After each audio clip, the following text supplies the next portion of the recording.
Dividend ഇറലവൻസി theory, മൊഡിഗ്ലാനി Miller പറയുന്നത് വെച്ചാൽ നമ്മളെ ക്യാപിറ്റൽ മാർക്കറ്റ് പെർഫെക്റ്റ് ആണെങ്കിൽ, പെർഫെക്റ്റ് ആയിട്ട് അസ്യൂം ചെയ്യാം. പുള്ളി എപ്പോഴും ക്യാപിറ്റൽ മാർക്കറ്റ് പെർഫെക്റ്റ് ആയിട്ട് അസ്യൂം ചെയ്യാം.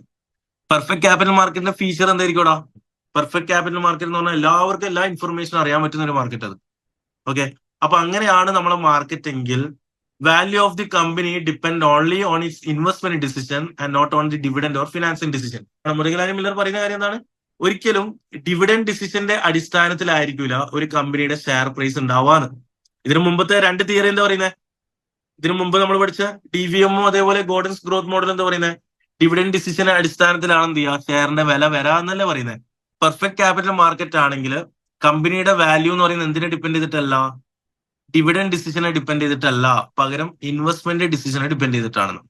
അതായത് നമ്മൾ മാക്സിമം NPV പോസിറ്റീവ് ആയിട്ടുള്ള പ്രോജക്റ്റിലോട്ട് ഇൻവെസ്റ്റ് ചെയ്താൽ തന്നെ കമ്പനിയുടെ വില കൂടും. നമ്മൾ എന്ത് കൊടുക്കണം നിർബന്ധമില്ല, ഡിവിഡൻഡ് കൊടുക്കണം നിർബന്ധമൊന്നുമില്ല. ഡിവിഡൻഡ് വേണമെങ്കിൽ കൊടുത്താൽ മതി. ഓക്കെ, അപ്പൊ ഡിവിഡൻഡ് പോളിസി ഒന്നും ആരും നോക്കുന്നില്ല.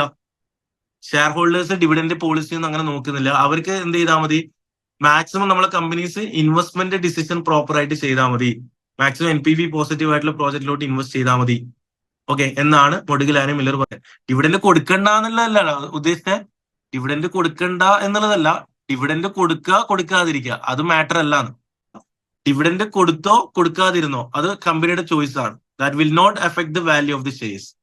ഓക്കെ, അതായത് ഡിവിഡൻഡ് ഡിസിഷൻ എന്തായാലും അതൊരിക്കലും എന്ത് ചെയ്യൂല, ഷെയറിന്റെ വിലക്ക് എഫക്ട് ചെയ്യൂല എന്നാണ് മൊഡിഗ്ലാനി മില്ലർ പറയുന്നത്. പകരം ഇൻവെസ്റ്റ്മെന്റ് ഡിസിഷൻ ആണ് എഫക്ട് ചെയ്യുക. ഓക്കെ, അപ്പോൾ അത് എന്ത് അടിസ്ഥാനത്തിലാണ് പറഞ്ഞു നോക്കാം.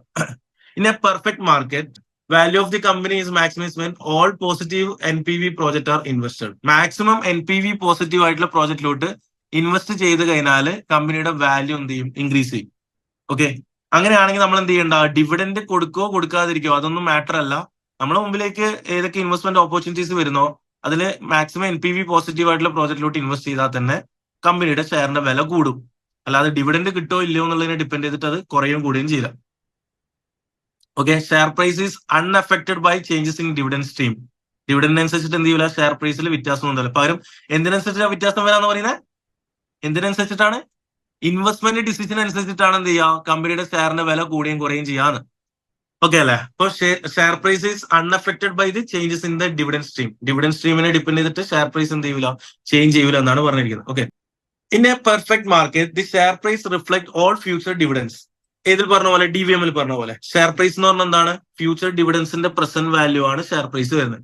അതുകൊണ്ട് തന്നെ share holders who were unhappy with the level of dividend declared by the company could gain a home made dividend by selling some of their shares. This is possible since there are no transaction cost in perfect capital market. അത് ഇത്രയേ ഉള്ളൂ. മുതുകലാനി Miller പറയുന്ന കാര്യം എന്താ വെച്ചാൽ, ഇപ്പൊ dividend കൊടുക്കുക കൊടുക്കാതിരിക്കുക അതൊന്നും എന്ത് ചെയ്യുന്നില്ല, ഷെയർ പ്രൈസിനെ എഫക്ട് ചെയ്യുന്നില്ല. ഇൻ കേസ് ഒരു കമ്പനി ഡിവിഡൻഡ് കൊടുക്കുന്നില്ലെന്ന് വിചാരിക്കാം, സ്വാഭാവികമായിട്ട് ഷെയർ ഹോൾഡർ ചിലപ്പോൾ എന്തായിരിക്കില്ല, ഹാപ്പി ആയിരിക്കില്ല. ഡിവിഡൻഡ് കിട്ടാത്തതുകൊണ്ട് ചിലപ്പോൾ ഷെയർ ഹോൾഡർ എന്തായിരിക്കില്ല, ഹാപ്പി ആയിരിക്കില്ല. അവർക്ക് വേണമെങ്കിൽ എന്ത് ചെയ്യുക, അവരുടെ ഷെയർ വിൽക്കുക. ഷെയറിന് നല്ല വിലയുണ്ടാവും. കാരണം അവരെന്ത് ചെയ്യുന്നത്, എന്തിനു വേണ്ടിക്കാണ് അവരെന്ത് ചെയ്യാത്ത, ഡിവിഡൻഡ് ഇഷ്യൂ ചെയ്യാത്ത, എന്ത് കാരണം കൊണ്ട് അവർ ഡിവിഡൻഡ് ഇഷ്യൂ ചെയ്യാത്ത എന്നാണ് മുതുകലാനി മില്ലർ പറയുന്നുണ്ടാവുക? ഇൻവെസ്റ്റ് ചെയ്യാൻ വേണ്ടിക്കാണ് എന്ത് ചെയ്യുന്നത്, ഡിവിഡൻഡ് കൊടുക്കാതിരിക്കുന്നുണ്ടാവാം. അതായത് ഇപ്പോ ഒരു കമ്പനി അവരുടെ ഡിവിഡൻഡ് പോളിസി, ഡിവിഡൻഡ് ഒരു 60% ഡിവിഡൻഡ് പേ ചെയ്യുന്നത്, ബാക്കി 40% റീറ്റെയിൻ ഏർണിങ്സിലോട്ട് മാറ്റി വെക്കാണ്. ഓക്കെ, ഇതേ കമ്പനിയുടെ decision say for example 50% dividend കൊടുത്തിട്ട് 50% റീറ്റെയിൻ ഏർണിങ്സിലോട്ട് മാറ്റി വെച്ചു എന്ന് വിചാരിക്കാം. That will not affect the value of the shares. അതായത് അവരുടെ ഡിവിഡൻഡ് പോളിസി മാറി എന്ന് വിചാരിച്ചിട്ട് ഷെയർ പ്രൈസിന് എന്ത് ചെയ്യൂല, വ്യത്യാസം വരൂലാണ്. ഇപ്പൊ അവർ ഓൾറെഡി ഫോളോ ചെയ്യുന്ന ഡിവിഡൻഡ് പോളിസി 60% ഡിവിഡൻഡ് കൊടുത്തുകൊണ്ടിരിക്കുകയാണ്. ഇനി അവരതെന്താക്കിയെന്ന് വിചാരിക്കുക, 50% ഡിവിഡൻഡ് കൊടുക്കാനാണ് പ്ലാൻ എന്ന് വിചാരിക്കുക. അങ്ങനെയാണെങ്കിൽ അതൊരിക്കലും ഷെയർ പ്രൈസിനെ എഫക്ട് ചെയ്യൂല. കാരണം എന്താ വെച്ചാൽ ഒരു കമ്പനി സ്വാഭാവികമായിട്ടും ഡിവിഡൻഡ് കൊടുക്കാത്തതിന്റെ കാരണം എന്താണെന്ന് മുതുകലാനി മില്ലർ പറയുന്നത്? ഡിവിഡൻഡ് കൊടുക്കാത്തത് ഇൻവെസ്റ്റ് ചെയ്യാൻ വേണ്ടിക്കായിരിക്കുമല്ലോ. ഇൻവെസ്റ്റ്മെന്റ് ഡിസിഷന് വേണ്ടി ഫണ്ട് മാറ്റി വെച്ചുകൊണ്ടല്ലേ അവരെ ഡിവിഡൻഡ് കൊടുക്കാതിരിക്കുന്നുണ്ടാവുക. അങ്ങനെയാണെങ്കിൽ നമ്മൾ ഇത് ഇൻവെസ്റ്റ് ചെയ്തിട്ട് അതിന് എന്തായാലും ക്യാപിറ്റൽ ഗെയിൻ ഉണ്ടാവും. ഇൻവെസ്റ്റ് ചെയ്യുമ്പോൾ സ്വാഭാവികമായിട്ടും എന്ത് ചെയ്യും, ഷെയർ പ്രൈസ് കൂടും.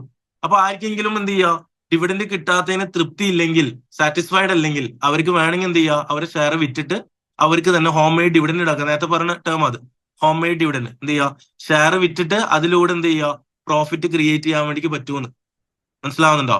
ഇനി നേരെ ഡിവിഡൻഡ് തന്നെ കൊടുക്കുകയാണെങ്കിലോ അങ്ങനെ ആവാം. അപ്പൊ ഏത് ഫോമില് അവർക്ക് റിട്ടേൺ കിട്ടിയാലും കുഴപ്പമില്ല. എന്ത് ഫോമിൽ തന്നെ വേണമെന്നില്ല, ഡിവിഡൻഡ് ഫോമിൽ തന്നെ വേണമെന്നില്ല. അവർക്ക് ക്യാപിറ്റൽ ഗെയിനിലായാലും ഷെയർ ഹോൾഡേഴ്സ് ഹാപ്പി ആയിരിക്കും.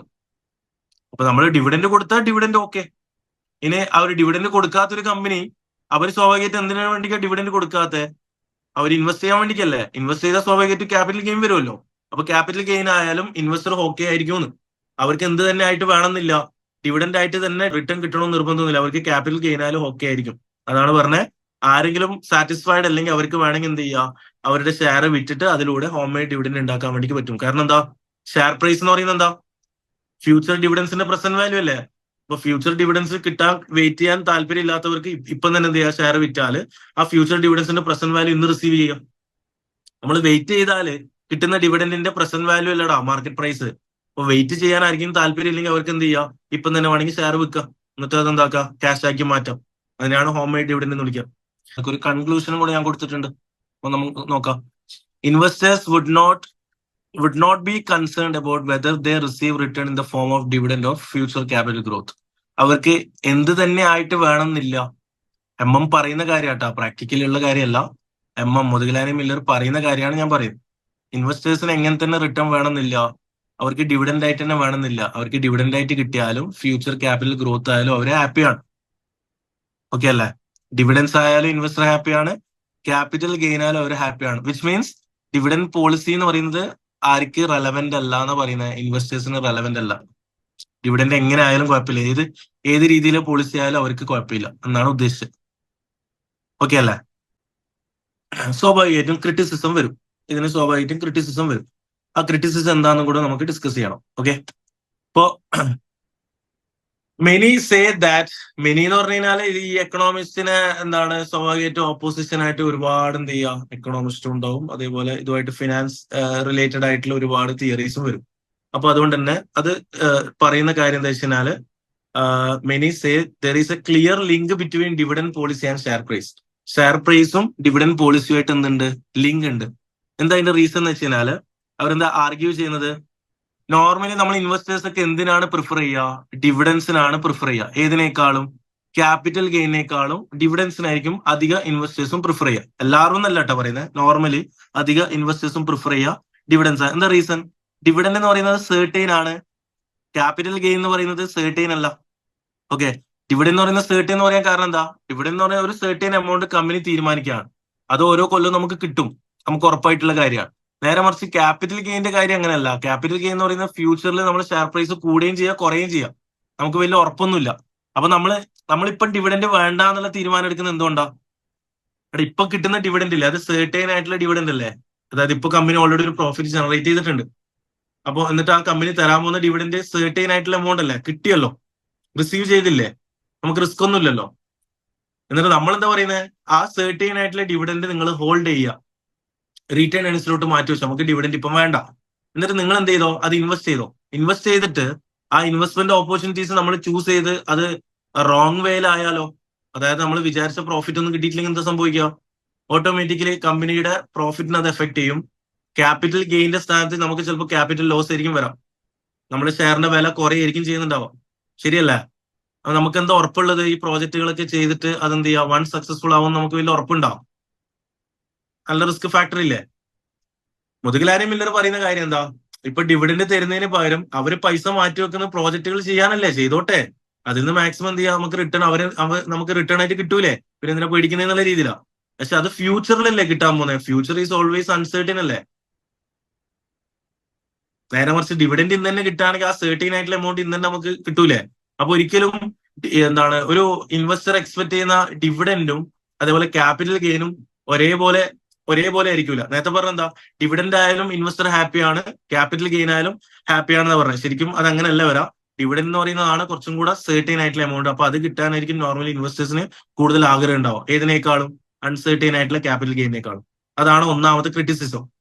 പിന്നെ വേറൊരു കാര്യം കൂടെ, മുതുകിലാനി മില്ലർ പറയുന്ന മാർക്കറ്റ് എന്ത് മാർക്കറ്റ് എന്നാ ഞാൻ പറഞ്ഞേ, പെർഫെക്റ്റ് മാർക്കറ്റ് എന്നല്ലേ പറഞ്ഞേ. ഈ പെർഫെക്റ്റ് മാർക്കറ്റിന്റെ പ്രത്യേകത എന്താ വെച്ചാല്, ഇൻഫർമേഷൻ ഒക്കെ എല്ലാവർക്കും ഒരേപോലെ അറിയാൻ പറ്റും.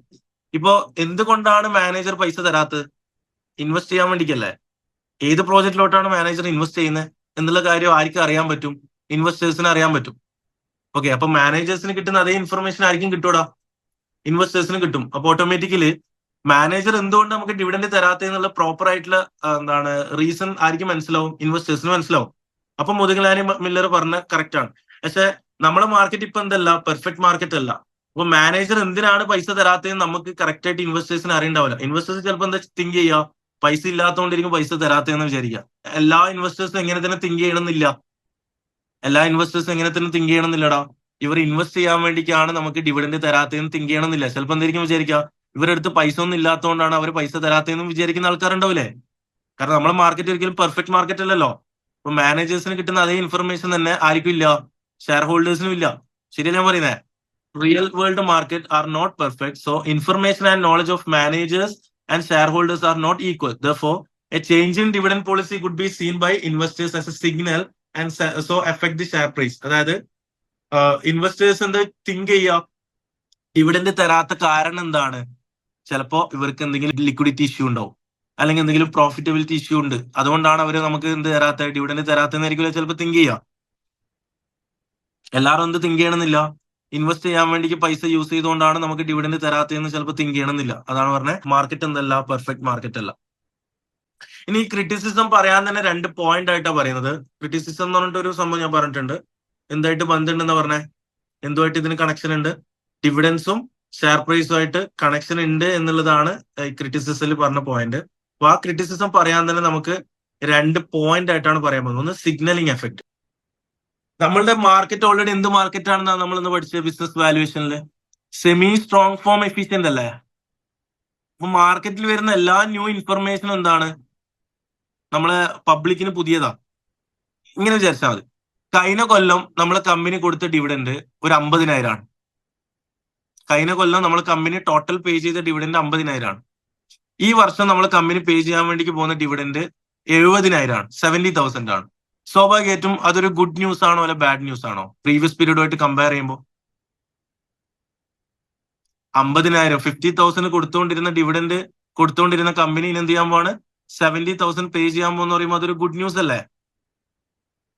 ഓക്കെ, അപ്പോ ആ ഒരു ഇൻഫർമേഷൻ അല്ലേ ആക്ച്വലി മാർക്കറ്റിലേക്ക് എത്താൻ പോകുന്നത്. ഇപ്പൊ മാർക്കറ്റിലുള്ളവരൊക്കെ അറിയുന്ന കാര്യം എന്താണ്, നമ്മളെ കമ്പനി എന്തായിട്ടുണ്ട്, കുറച്ചും കൂടെ ബെറ്റർ പൊസിഷനിലേക്ക് എത്തിയിട്ടുണ്ട്, അല്ലെങ്കിൽ പെർഫോമൻസ് ഗുഡ് ആയിട്ടുണ്ടെന്നല്ലേ മനസ്സിലാക്കുക. അപ്പൊ ഡിവിഡൻഡ് എന്ന് പറയുന്നത് അവിടെ റെലവെന്റ് അല്ലേ? നേരെ മറിച്ച് ഇതേ സ്ഥാനത്ത് ഒരു 50,000 ഡിവിഡൻഡ് കൊടുത്ത സ്ഥാനത്ത് ഇനി നമ്മളൊരു 40,000 കൊടുക്കാൻ പോകുന്ന വിചാരിക്കുക. സ്വാഭാവികമായിട്ട് അതൊരു ബാഡ് ന്യൂസ് ആയിട്ടാണ് ചിലപ്പോൾ കാണുക. കാരണം എന്താ, കഴിഞ്ഞ പ്രാവശ്യം കിട്ടിയെടുത്ത എത്ര പോലും നമുക്ക് ഈ കൊല്ലം നമുക്ക് എന്ത് ചെയ്യുന്നില്ല, ഡിവിഡൻഡ് തരുന്നില്ല എന്ന് പറഞ്ഞു കഴിഞ്ഞാല് കമ്പനിക്ക് എന്തോ പ്രോബ്ലം ഉണ്ട്, എന്തോ എന്ത് ചെയ്യാ, ലിക്വിഡിറ്റി പ്രോബ്ലം ഉള്ളതുകൊണ്ടാണ് അവർ ഡിവിഡൻഡ് തരാത്തതെന്നായിരിക്കും ചിലപ്പോൾ ആദ്യം ചിന്തിക്കുക. അപ്പൊ ആക്ച്വലി എന്താണ്, ഇതൊരു സിഗ്നൽ ആണ്. ഡിവിഡൻഡ് എന്ന് പറയുന്നത് എന്താണ്, ആക്ച്വലി ഒരു സിഗ്നൽ ആണ്. നമ്മളെ പെർഫോമൻസിന്റെ സിഗ്നൽ ആണ് ആക്ച്വലി ഡിവിഡൻഡ്. നമ്മളെ കമ്പനിയുടെ പെർഫോമൻസ് എന്ത് ചെയ്യാണ്, അറിയിക്കുകയാണ് മാർക്കറ്റിലേക്ക് ഡിവിഡൻഡിലൂടെ. ഡിവിഡൻഡ് കൂടുമ്പോൾ അതിന്റെ അർത്ഥം എന്താ, അതൊരു ഗുഡ് സിഗ്നൽ ആണ്. ഡിവിഡൻഡ് കുറയുമ്പോൾ അതെന്താണ്, ഒരു ബാഡ് സിഗ്നൽ ആണ്. അപ്പൊ അതൊരു സിഗ്നൽ ആയിട്ടാണ് മാർക്കറ്റിലേക്ക് എത്തുന്നുണ്ടാവുക. ലാസ്റ്റ് ആൻഡ് ഫൈനൽ ഒരു ക്രിറ്റിസിസം ആണ് നമുക്ക് വരുന്നത്. Last, clientele effect. Clientele effect എന്താ വെച്ചാൽ നേരത്തെ പറഞ്ഞ കാര്യം എന്താണ്, ഇൻവെസ്റ്റേഴ്സ് ഏതിലും ഓക്കെയാണ്. ഡിവിഡൻഡ് ആയിട്ട് കിട്ടിയാലും അവർ ഹാപ്പിയാണ്, ക്യാപിറ്റൽ ഗെയിൻ ആയാലും അവർ ഹാപ്പിയാന്നല്ലേ പറഞ്ഞേ?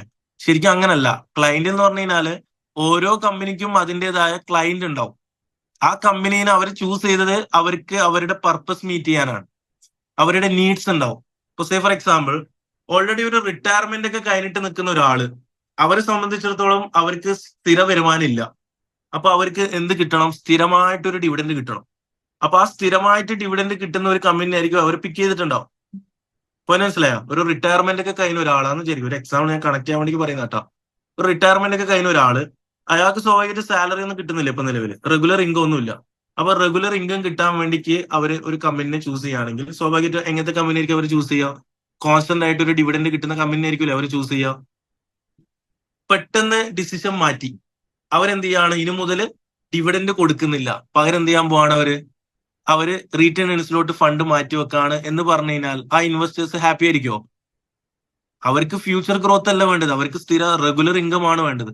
അപ്പൊ ഫ്യൂച്ചർ ഗ്രോത്തിന് എന്താണ് അവർ വെയിറ്റ് ചെയ്യൂല. അവരെന്താ പറയാ, റെഗുലർ ആയിട്ട് എനിക്ക് ഡിവിഡൻഡ് കിട്ടുകയാണെങ്കിൽ മാത്രമേ ഞാൻ ഈ കമ്പനിനെ ചൂസ് ചെയ്തേ എന്നായിരിക്കും അവർ പറയാ. അപ്പോ ഓരോ കമ്പനിക്കും അതിൻ്റെതായ ഒരു ക്ലയന്റ് ഉണ്ടാവും. നേരെ തിരിച്ചും വരാം കേട്ടോ. തിരിച്ചെന്ന് പറഞ്ഞു കഴിഞ്ഞാല് റിട്ടയർമെന്റ് കഴിഞ്ഞ ആളെ പകരം ഫോർ എക്സാമ്പിൾ അത്യാവശ്യം നല്ല റെഗുലർ ഇൻകം ഉള്ള ഒരാള്, നല്ല സാലറീഡ് ആയിട്ടുള്ള ഒരാള്, അയാൾക്ക് ഫ്യൂച്ചർ ഗ്രോത്ത് ആണ് ആവശ്യം. എന്ത് ചെയ്യണമെന്നില്ല, സ്ഥിര വരുമാനം വേണമെന്നില്ല, സ്ഥിരമായിട്ട് എന്ത് കിട്ടണമെന്നില്ല, ഡിവിഡൻഡ് കിട്ടണമെന്നില്ല. പകരം എന്ത് ചെയ്താൽ മതി, ഫ്യൂച്ചർ ഗ്രോത്ത് ഉണ്ടായാൽ മതി. അപ്പൊ അവരെങ്ങനെയായിരിക്കും ഒരു കമ്പനിനെ ചൂസ് ചെയ്യുക? റീറ്റേണൻസിലേക്ക് അത്യാവശ്യം ഫണ്ട് മാറ്റി വെക്കുന്ന കമ്പനിയായിരിക്കും അവരെന്ത് ചെയ്യുക, ചൂസ് ചെയ്യുക. അവർക്ക് ഡിവിഡൻഡ് എപ്പോഴും വേണമെന്നില്ല, റീറ്റേണൻസിലോട്ട് അത്യാവശ്യം ഫണ്ട് മാറ്റി വെക്കുന്ന ഒരു കമ്പനി ആയിരിക്കും ആര് ചൂസ് ചെയ്യുന്നുണ്ടാവും. എങ്ങനത്തെ ആളാണ് ഞാൻ പറഞ്ഞത്? എപ്പോഴും റെഗുലർ ഇൻകം വേണ്ടാത്ത അത്യാവശ്യം സാലറീഡ് ആയിട്ടുള്ള ഒരാള് ചിലപ്പോൾ എന്തിനായിരിക്കും ചൂസ് ചെയ്യുക? സ്ഥിര വരുമാനത്തിന് വേണ്ടിക്കല്ല, പകരം എന്തിനു വേണ്ടിക്കാണ്? ഫ്യൂച്ചർ ഗ്രോത്തിന് വേണ്ടിക്ക് ഒരു കമ്പനി ചൂസ് ചെയ്യുന്നുണ്ടാവാം. ഇപ്പൊ സ്വാഭാവികമായിട്ടും അങ്ങനത്തെ കമ്പനി എന്ത് ചെയ്യുക, റീറ്റേണൻസിലോട്ട് ഫണ്ട് മാറ്റി വെക്കുന്നത്, ആ പോളിസി അവർ മാറ്റിയെന്ന് വിചാരിക്കുക. ഇനി മുതൽ അവരെന്ത് ചെയ്യുന്നില്ല, റീറ്റേണൻസിലോട്ട് ഫണ്ട് മാറ്റി വെക്കുന്നില്ല, പകരം എല്ലാവർക്കും ഡിവിഡൻഡ് കൊടുത്ത് തീർക്കാനാണ് പ്ലാൻ എന്ന് പറഞ്ഞു കഴിഞ്ഞാൽ ആ ക്ലയന്റും ഹാപ്പി ആയിരിക്കില്ല. അപ്പൊ ഓരോ ക്ലയന്റും അതാത് കമ്പനിനെ പിക്ക് ചെയ്യുന്നത് എന്തിന്റെ അടിസ്ഥാനത്തിലാണ്? അവരുടെ നീഡ്സിനനുസരിച്ചിട്ടാണ്. അപ്പൊ ആ നീഡ്സ് കറക്റ്റ് ആയിട്ട് ഫുൾഫിൽ ചെയ്യുന്ന കമ്പനിയായിരിക്കും അവർ ചൂസ് ചെയ്തിട്ടുണ്ടാവും. അപ്പൊ ഓട്ടോമാറ്റിക്കലി എന്താ പറഞ്ഞു വരുന്നത്? ഡിവിഡൻഡ് പോളിസി എന്ന് പറയുന്നപ്പോ എന്താണ്, റെലവെന്റ് ആണ്. ഡിവിഡൻഡ് പോളിസി കണ്ടിട്ടാണ് അവർ ആ കമ്പനിയിലേക്ക് വന്നത്. ഇപ്പൊ നമ്മളിപ്പോ എക്സാമ്പിൾ പറയുകയാണ്, ഇപ്പൊ ഒടിയൻ എന്ന് പറയുന്ന ഒരു ഫിലിം, ആ ഫിലിം ഇറങ്ങുന്നതിന് മുമ്പ് കുറെ പറഞ്ഞു നരസിംഹം പോലത്തെ ഫിലിമാന്നൊക്കെ പറഞ്ഞിട്ട്, അത് ഇറങ്ങിയതിന് ശേഷം ഇതൊരു ക്ലാസ് മൂവിയാണ്, നിങ്ങൾ അങ്ങനെ പ്രതീക്ഷിച്ചിട്ടാന്ന് പറഞ്ഞിട്ട് കാര്യമില്ല. ഇപ്പൊ നമ്മൾ ഓൾറെഡി ഒരു എക്സ്പെക്ടേഷൻ ഉണ്ട്, ആ എക്സ്പെക്ടേഷൻ നമ്മൾ മീറ്റ് ചെയ്തിട്ടില്ലെങ്കിൽ ഒരിക്കലും എന്ത് ചെയ്യില്ല, ഇൻവെസ്റ്റേഴ്സ് ഹാപ്പി ആയിരിക്കില്ല. അതേപോലെ ഒരു കമ്പനിനെ ആ ഇൻവെസ്റ്റർ പിക്ക് ചെയ്ത് എന്തിന്റെ അടിസ്ഥാനത്തിലാ? അവരാവശ്യം മീറ്റ് ചെയ്യാൻ വേണ്ടിയിട്ടാണ്. അപ്പൊ അവരാവശ്യം സ്ഥിര വരുമാനമാണെങ്കിൽ സ്ഥിര വരുമാനം കിട്ടണം. പെട്ടെന്ന് അവർ റീറ്റേണൻസിലോട്ട് മാറ്റി വെക്കുന്ന പറഞ്ഞാൽ അവരെ ഹാപ്പി ഒന്നും ആയിരിക്കില്ല. തിരിച്ചും മനസ്സിലാവുന്നുണ്ടോ? അപ്പൊ അതാണ് ക്ലൈന്റലിംഗ് എഫക്ട് എന്ന് പറയുന്ന ആ ഒരു ക്രിറ്റിസിസത്തിൽ പറഞ്ഞ പോയിന്റ്. അപ്പൊ എന്ന് പറഞ്ഞാൽ a company with an established dividend policy is therefore likely to have a established dividend clientele. അതായത് ഓരോ കമ്പനിയുടെ ഡിവിഡൻഡ് പോളിസിക്ക് അനുസരിച്ചിട്ട് അവരുടേതായിട്ടുള്ള എസ്റ്റാബ്ലിഷ്ഡ് ഡിവിഡൻഡ് ക്ലൈന്റൽ ഉണ്ടാവും. ക്ലൈന്റ് എന്ന് പറഞ്ഞാൽ ഉദ്ദേശിച്ചത് ക്ലൈന്റ് തന്നെയാണ്, നമ്മളെ ഷെയർ ഹോൾഡേഴ്സ് തന്നെയാണ്. ഓരോ കമ്പനിക്കും അതിൻ്റെതായ എന്തുണ്ടാവും, ആ ഷെയർ ഹോൾഡേഴ്സ് ഉണ്ടാവും. ആ ഷെയർ ഹോൾഡേഴ്സ് വന്ന എന്തിനു വേണ്ടിക്കാണ്? അവരുടെ അവരുടെ നീഡ്സ് മീറ്റ് ചെയ്യാൻ വേണ്ടിക്ക് നമ്മളുടെ ഓൾറെഡി ഉള്ള ഡിവിഡൻഡ് പോളിസി കണ്ടിട്ടാണ്. പെട്ടെന്ന് ആ ഡിവിഡൻഡ് പോളിസി മാറ്റി കഴിഞ്ഞാൽ അവരൊരിക്കലും എന്തായിരിക്കില്ല, ഹാപ്പി ആയിരിക്കില്ല. ദാറ്റ് മീൻസ് ഡിവിഡൻഡ് പോളിസി എന്താണെന്ന് ഞാൻ പറഞ്ഞു വരുന്നത്. ദാറ്റ് മീൻസ് ഡിവിഡൻഡ് പോളിസി എന്താണ്, റെലവെന്റ് ആണ്. This idea suggest that investors buy shares that suit their needs. ഓരോ ഇൻവെസ്റ്റേഴ്സ് എന്ത് ചെയ്യുന്ന ഷെയർ ബൈ ചെയ്യുന്നത് അവരുടെ എന്തിനനുസരിച്ചിട്ടാണ്? നീഡ്സിനനുസരിച്ചിട്ടാണ്. അപ്പൊ നേരത്തെ എന്താ പറഞ്ഞേ? നേരത്തെ പറഞ്ഞ കാര്യം എന്താ? ഡിവിഡൻഡ് ആയാലും ഇൻവെസ്റ്റർ ഹാപ്പിയാണ്, ക്യാപിറ്റൽ ഗെയിൻ ആയാലും ഹാപ്പിയാന്നല്ലേ പറഞ്ഞു. അങ്ങനല്ല, ക്യാപിറ്റൽ ഗെയിൻ വേണ്ടവർക്ക് ക്യാപിറ്റൽ ഗെയിൻ തന്നെ കൊടുക്കണം, ഡിവിഡൻഡ് വേണ്ടവർക്ക് ഡിവിഡൻഡ് തന്നെ കൊടുക്കണം. അല്ലാതെ ഡിവിഡൻഡിന് പകരം ക്യാപിറ്റൽ ഗെയിൻ കിട്ടും എന്ന് പറഞ്ഞു കഴിഞ്ഞാൽ അത് ഒരിക്കലും കറക്റ്റ് ആയിട്ട് വരില്ല. ഓക്കെ, എന്താ പറഞ്ഞ people choose company based on there expectation. അതിന് ഞാൻ പറഞ്ഞ എക്സാമ്പിൾ ഷോർട്ട് ടേം ഡിവിഡൻഡ് ആവാം, അല്ലെങ്കിൽ ലോങ് ടേം ഗ്രോത്ത് ആവാം. ഷോർട്ട് ടേം ഡിവിഡൻഡ് ആയിരിക്കും വേണ്ടേ? സ്ഥിര വരുമാനം വേണ്ടവരുണ്ടാവില്ലേ, അവർക്ക് ഷോർട്ട് ടേം ഡിവിഡൻഡ് വേണ്ടേ. ലോങ് ടേം ഗ്രോത്ത് ചിലപ്പോൾ റെഗുലർ ആയിട്ട് ഇൻകം വേറെ കിട്ടുന്നവർക്ക് ചിലപ്പോൾ ലോങ് ടേം ഗ്രോത്ത് ആയിരിക്കും വേണ്ടത്. അപ്പൊ അതിനനുസരിച്ചിട്ടായിരിക്കും അവർ ഓരോ കമ്പനി എന്ത് ചെയ്യുക, പിക്ക് ചെയ്യുന്നുണ്ടാവും. ഓക്കെ അല്ലേ?